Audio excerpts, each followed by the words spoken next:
हजारों वर्षों से मानव एक मूलभूत प्रश्न पूछता आया है, वह कौन हूँ? वास्तविकता की प्रकृति क्या है?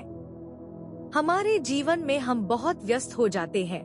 काम, परिवार, महत्वाकांक्षाएं, चिंताएं, योजनाएं।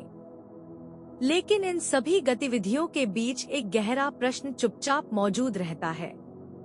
जीवन का असली अर्थ क्या है? प्राचीन भारतीय ज्ञान परंपरा ने इस प्रश्न की गहराई से खोज की है। इनमें दो बहुत शक्तिशाली दार्शनिक परंपराएं हैं, अद्वैत वेदांत और द्वैता वेदांत। पहली नजर में ये दोनों परंपराएं एक दूसरे के विपरीत लग सकती है, लेकिन वास्तव में ये वास्तविकता को अलग अलग दृष्टिकोण से समझने की कोशिश करती है। अद्वैत वेदांत कहता है, अंतिम सत्य अद्वैत है, यानी उसमें कोई ड्युअलिटी नहीं है। इसका अर्थ है कि जो अलगव हम महसूस करते हैं, वह वास्तव में मन द्वारा बनाया गया एक भ्रम है। ब्रह्मांड, चेतना और जीवन, ये सब एक ही मूल स्रोत से उत्पन्न हुए हैं। में एक प्रसिद्ध महावाक्य है, तात त्वम असि, तुम वही हो। इसका सरल अर्थ है कि तुम्हारे अंदर जो चेतना है, वही चेतना पूरे ब्रह्मांड में प्रकट हो रही है। तुम शरीर नहीं हो, तुम विचार नहीं हो, तुम भावनाएं भी नहीं हो, तुम शुद्ध अवेयरनेस हो। विचार बादलों की तरह आते और चले जाते हैं। भावनाएं समुंदर की लहरों की तरह उठती और शांत हो जाती है। लेकिन जो चेतना उन्हें देख रही है, वह स्थिर रहती है। जब ये समझ उत्पन्न होती है, तब दुख के प्रति हमारा दृष्टिकोण बदल जाता है। जब हम दुख को मेरा दुख मानकर उससे जोड़ लेते हैं, तब वह और मजबूत हो जाता है। लेकिन जब हम समझते हैं कि हम दुख नहीं है, बल्कि उसे देखने वाली चेतना है, तब उसका प्रभाव धीरे धीरे कम होने लगता है। यही अद्वैत का हीलिंग पर्सपेक्टिव है। लेकिन भारतीय आध्यात्मिक परंपरा में एक और उतना ही शक्तिशाली मार्ग है, द्वैता वेदांत। द्वैता दर्शन कहता है कि जीव और ईश्वर अलग है, लेकिन ये अलगव कमजोरी नहीं है। ये एक पवित्र संबंध का दरवाजा खोलता है। द्वैता के अनुसार जीव और ईश्वर के बीच एक दिव्य संबंध है। तुम ईश्वर की रचना हो।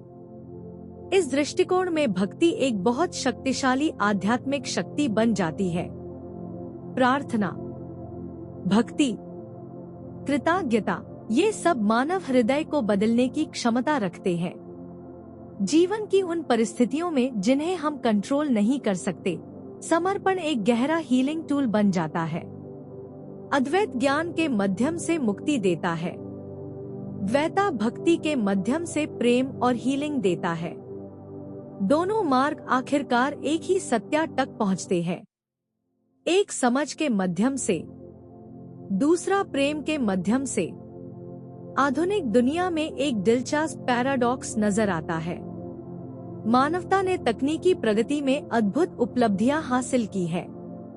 Artificial intelligence, space exploration, advanced medicine, global communication. लेकिन इस तेजी से बढ़ती तकनीकी प्रगति के साथ हमारी भावनात्मक और आध्यात्मिक पक्वता उतनी तेजी से विकसित नहीं हुई।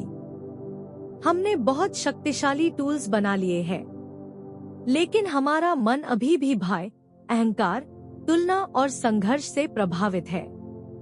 इसी वजह से दुनिया में युद्ध, स्ट्रेस, एंजाइटी और एनवायरमेंटल क्राइसिस देखने को मिलते हैं। लेकिन इस कहानी का एक दूसरा पहलू भी है। मानवता में अपार संभावनाएं हैं। हम क्लाइमेट चेंज को रिवर्स कर सकते हैं। हम दुख को कम कर सकते हैं। हम कई क्रोनिक डिजीजेस का इलाज खोज सकते हैं।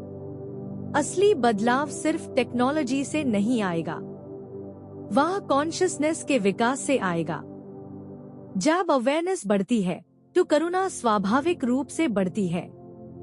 जब करुणा बढ़ती है, तो सहयोग संभव हो जाता है।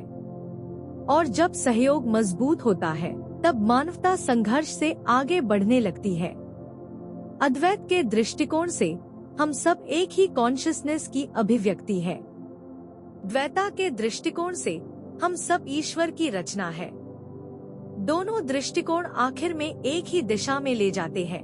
जीवन का सम्मान करो, लोगों से प्रेम करो। कई बार जीवन एक ल्यूसिड ड्रीम की तरह लगता है। सब कुछ जीवंत, वास्तविक, तीव्र लगता है, लेकिन समय के साथ सब बदलता रहता है।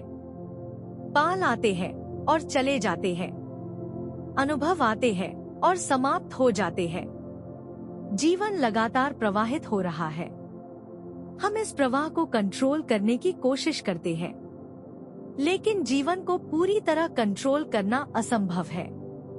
लेकिन एक गहरा प्रश्न पूछा जा सकता है, कौन है जो इस अनुभव का अनुभव कर रहा है? कौन है जो तुम्हारे विचारों को देख रहा है? कौन है जो तुम्हारी भावनाओं को महसूस कर रहा है?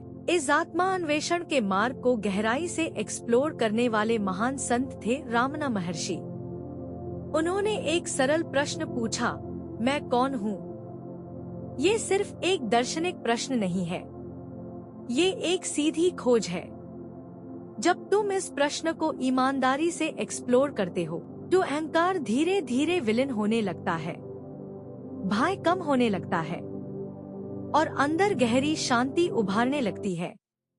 अद्वैत की भाषा में कहा जाए तो आत्मा और ब्राह्मण एक है। द्वैता की भाषा में कहा जाए तो हृदय ईश्वर की उपस्थिति से भर जाता है।